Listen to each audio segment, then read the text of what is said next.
اب آئیے سورہ بقرہ، یہ بقرہ گائے کو کہتے ہیں، گائے کے نام پر یہ سورت ہے، چونکہ اس میں گائے کا ایک پورا واقعہ موجود ہے کہ ایک قبیلے کے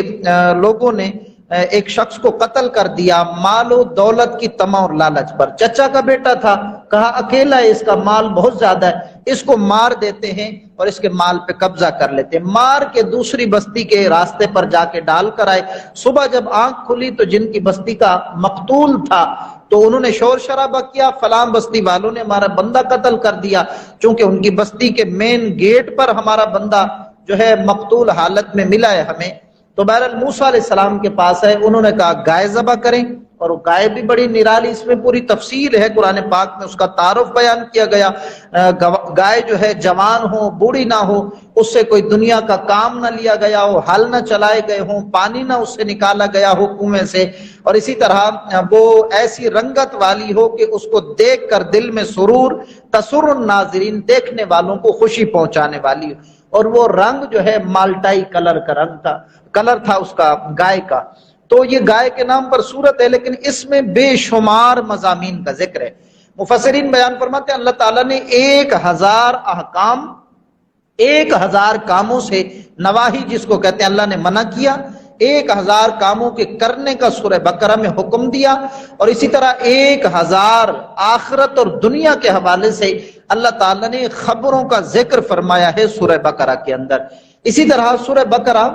ترتیب قرآن کے اعتبار سے دوسرے نمبر کی سورت ہے، نزول قرآن کے اعتبار سے یہ 87 نمبر کی سورت ہے، یعنی مدینہ پاک میں جب سرکار جلوہ گر ہوتے ہیں تو سب سے پہلے سورہ بقرہ نازل ہوتی ہے۔ اس میں جہاں اور بہت سارے مضامین کا ذکر ہے، وہاں بنی اسرائیل کا ذکر ہے، ان پر انعامات کا ذکر ہے، اور اسی طرح اس میں ناموس رسالت کی حفاظت کا ذکر ہے کہ جب وہ کافر آ کر منافق راعینا کہتے تھے، یعنی حضور کو معاذ اللہ چرواہا کہتے تھے، تو اللہ نے فرمایا لا تقولوا راعینا، فرمایا بل قولوا انظرنا، یہ نہ کہو کہ راعینا یا رسول اللہ ہماری رعایت کریں، چونکہ راعینا میں ایک شائبہ بے ادبی کا ہے، بلکہ تم یہ کہا کرو کہ انظرنا یا رسول اللہ ہم پر نظر رحمت فرمائیں، یعنی کہ ہماری طرف توجہ فرمائیں، ہماری رعایت فرمائیں۔ تو ناموس رسالت کے حوالے سے بھی اس سورہ مبارکہ میں درس ہے، اور ایک عظیم مضمون جو ہے بیت اللہ شریف کے بنانے کے حوالے سے پہلے پارے کے اختتام میں آخری حصے میں جو ہے بیت اللہ شریف کی تعمیر کا بھی ذکر آیا، اور پھر اس میں بیت اللہ کی صفائی ستھرائی کا بھی ذکر آیا۔ اسی طرح دوسرے پارے کے شروع میں تحویل قبلہ کا بھی حکم آیا کہ پہلے بیت المقدس کی طرف منہ کر کے نماز پڑھی جاتی تھی، پھر جو ہے اللہ رب العالمین نے حضور علیہ السلام کی خواہش پر جو ہے اس میں سورہ بقرہ میں حکم نازل فرمایا کہ اب جو ہے آپ جو ہے بیت اللہ شریف کی طرف منہ کر کے نماز پڑھا کریں۔ اسی طرح اسی سورہ مبارکہ دوسرے پارے کے شروع میں ایک عظیم ٹائٹل جو ہے مومنین کا بیان کیا گیا۔ اب دیکھیں ہم زمین پر چلنے والے، ہماری تو اب اگر خود سے دیکھا جائے، اپنی ذات کے اعتبار سے دیکھا جائے تو کوئی حیثیت نہیں ہے، لیکن نسبتوں کے اعتبار سے دیکھا جائے اور نور ایمان کی طرف دیکھا جائے تو پھر ہمارا مقام کیا ہے؟ اللہ فرماتا ہے فَاذْكُرُونِي أَذْكُرْكُمْ، مومن تو مجھے یاد کیا کر، میں تیرے چرچے کروں گا۔ اب کہیے سبحان اللہ۔ اس میں حضور علیہ السلام ارشاد فرماتے ہیں جب فرض پڑھ پڑھ کے نا بندہ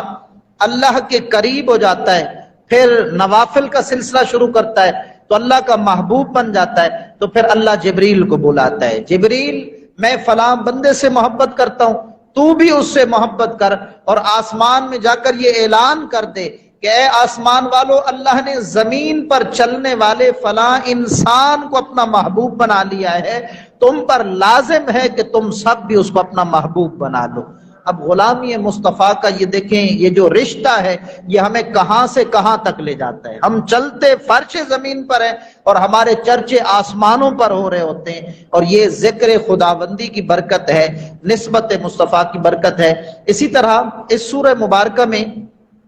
3 طرح کی چیزوں کا ذکر ہے حرمت کے حوالے سے۔ ایک تو فرمایا تم پر خنزیر کا گوشت حرام ہے، دوسرا جو خون جانور کے جسم سے نکل کر الگ ہو جاتا ہے وہ بھی تم پر حرام ہے۔ اسی طرح فرمایا بغیر ذبح شرعی کے اگر کوئی جانور مر جاتا ہے تو اس کا گوشت کھانا بھی تم پر ناجائز ہے، حرام ہے۔ اب دیکھیں اللہ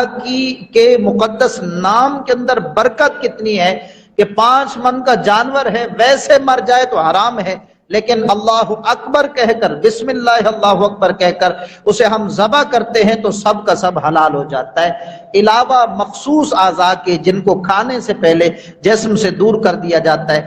سورہ بقرہ کی مختصر تفصیل آپ نے کل سماعت کی۔ مزید اس کے حوالے سے چند ایک باتیں کہ آقا کریم علیہ الصلوۃ والسلام ارشاد فرماتے ہیں، جو شخص اپنے گھر میں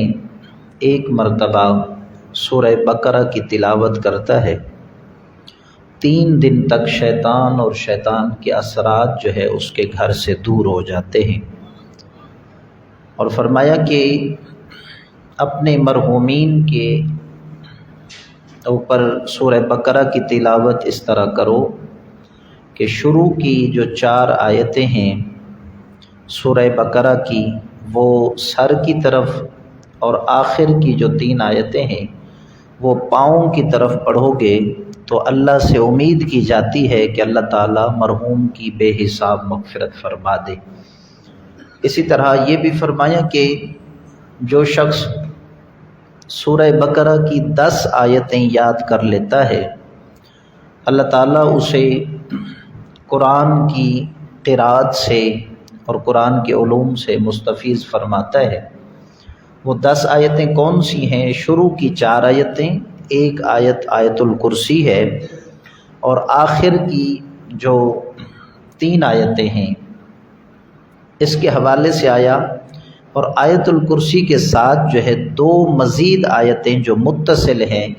ان کی تلاوت کا حکم ہے۔ یوں جو ہے یہ 10 آیتیں مکمل ہوتی ہیں۔ شروع کی 4 آیتیں، آیت الکرسی اور اس کے ساتھ 2 آیتیں مزید 7 ہو گئی۔ آخر کی جو 3 آیتیں ہیں جہاں سورہ بقرہ ختم ہوتی ہے، جس کے حوالے سے فرشتے نے بطور خاص عرض کی یا رسول اللہ یہ وہ تحفہ ہے جو اللہ تعالیٰ نے آپ سے پہلے کسی اور کو نہیں عطا فرمایا۔ تو میں یہ سمجھتا ہوں کہ یہ اتنی بابرکت آیتیں ہیں، کوئی شخص جو ہے ان کو زبانی یاد کر لے، سورہ بقرہ کی آخری 3 آیتیں، تو اللہ تعالیٰ کے حضور جو ہے سرخرو ہوگا، قرب خداوندی اسے حاصل ہوگا، اور دونوں جہاں کی کامیابیاں جو ہے اس شخص کا مقدر ہو جائیں گی۔ اسی طرح سورہ بقرہ میں قرآن پاک کے نزول کی وجہ بھی بتائی، فرمایا ھدی للمتقین، یہ وہ عظیم کتاب ہے جو متقین کے لیے ہدایت ہے، اور یہ کتاب کے عطا کرنے کا اس میں ارشاد ہے۔ تو حضور علیہ الصلوۃ والسلام جب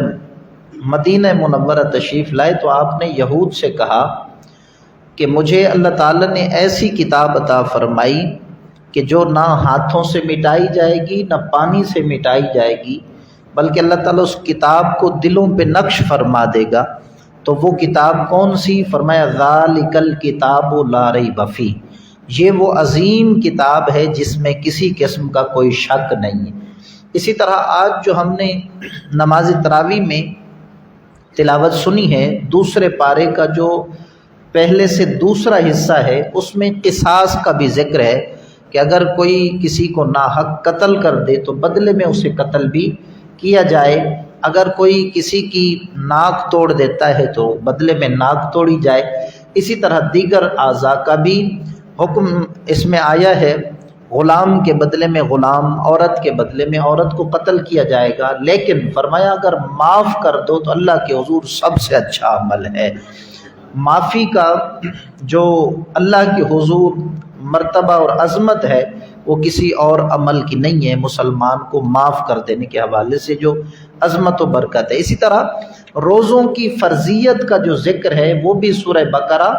دوسرے پارے کے دوسرے حصے میں موجود ہے، اور چاند دیکھ کر روزہ رکھنے، چاند دیکھ کر افطار کرنے، چاند کو جو ہے اللہ تعالیٰ نے حج کے حوالے سے وقت مقرر کرنے کا ذریعہ بنایا، یہ بھی دوسرے پارے سورہ بقرہ کے اندر آج ہم نے اس کی تلاوت سماعت کی۔ اسی طرح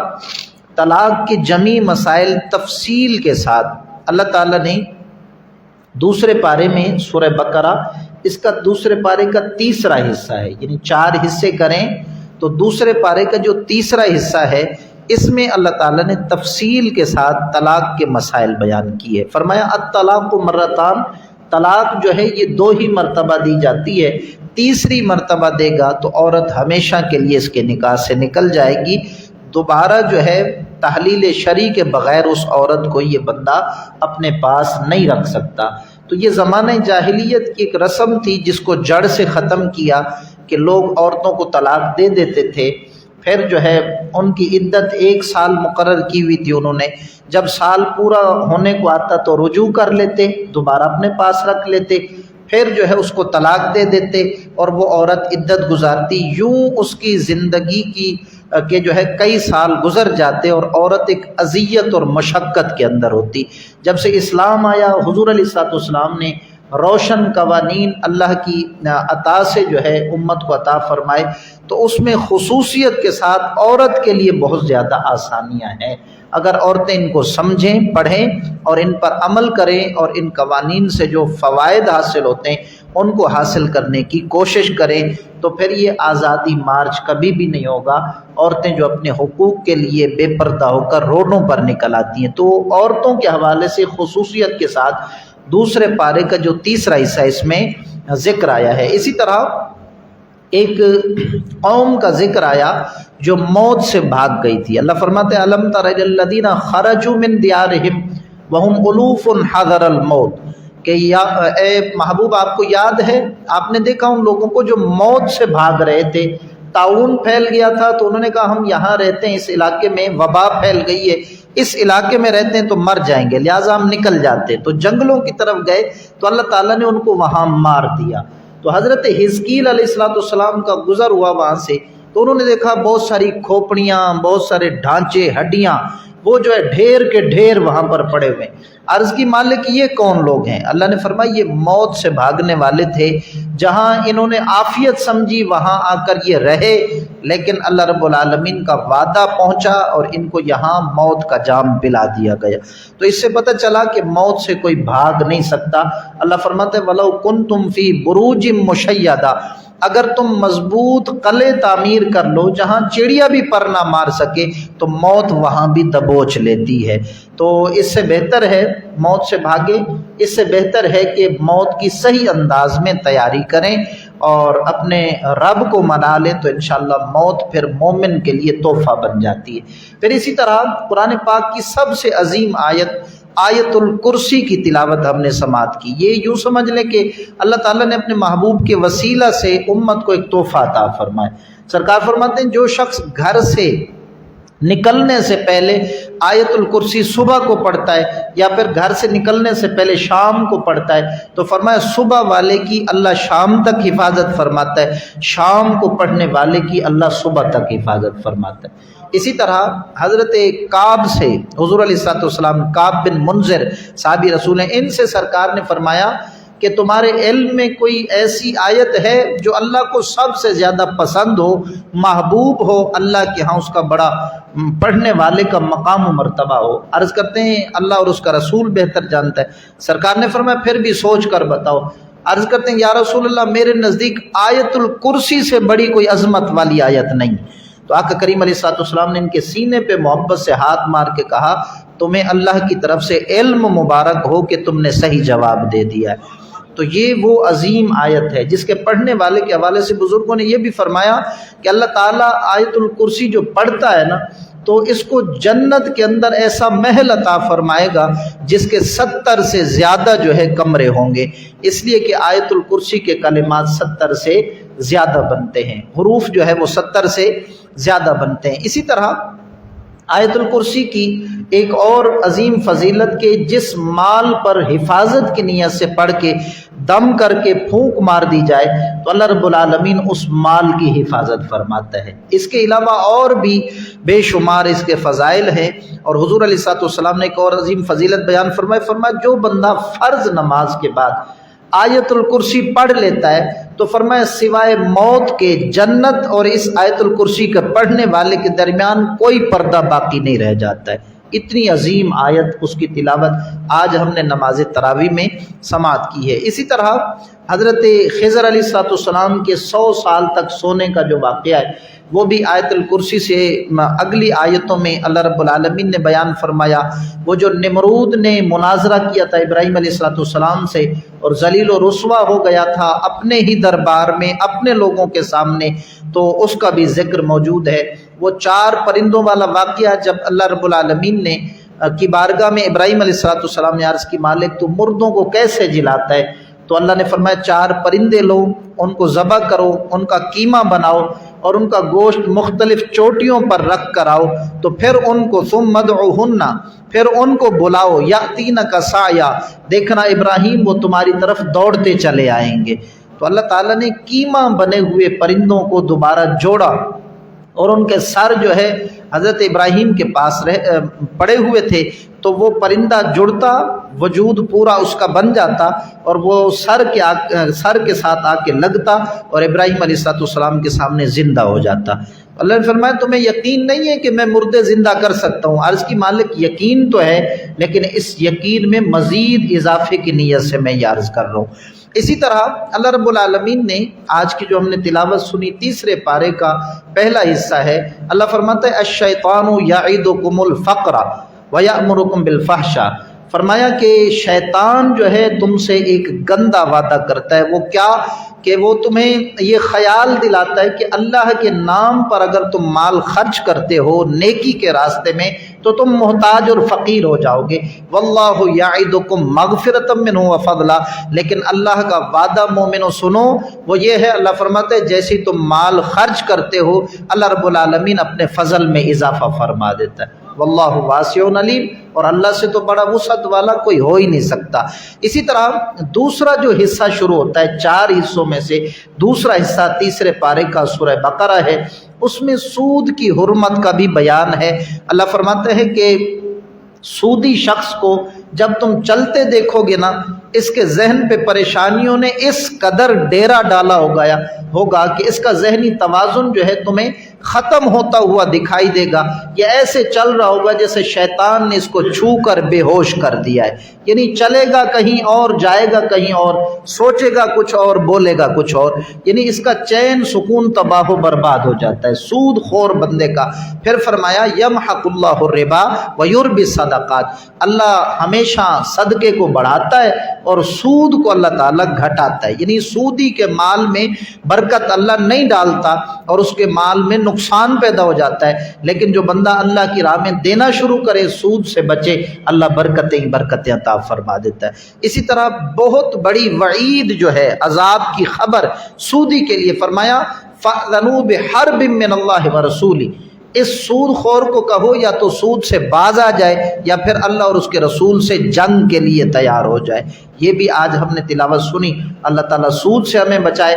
اسی طرح ایک اور معاشرتی کاروباری حوالے سے اللہ رب العالمین نے ہمیں سبق عطا فرمایا جب 2 بندے باہمی معاملہ کریں، تعلق کتنا ہی گہرا کیوں نہ ہو، کتنی ہی باہمی محبت کیوں نہ ہو، مٹھاس پیار اور الفت کا رشتہ ہی کیوں نہ ہو، جب 2 لوگ آپس میں کاروبار کریں، لین دین کریں، فرمایا الی اجل مسمى فاکتبوہ، فرمایا ایک دوسرے کو کچھ دیں یا لیں، فرمایا اس کو لکھ لیا کریں، چونکہ بعد میں پھر یہ باتیں جب بھول جاتی ہیں تو لڑائی کا باعث بھی بنتی ہیں، اور شیطان تو رگوں میں ایسے دوڑتا ہے جیسے جو ہے وہ خون دوڑ رہا ہوتا ہے، کبھی بھی انسان کے خیالات جو ہے وہ بدل سکتے ہیں۔ تو اللہ کے اس فرمان پر عمل کریں گے، کاروبار بھی بڑھتا جائے گا، محبت بھی برقرار رہے گی۔ تو جب بھی لین دین کریں اس کو لکھ لیا کریں۔ اسی طرح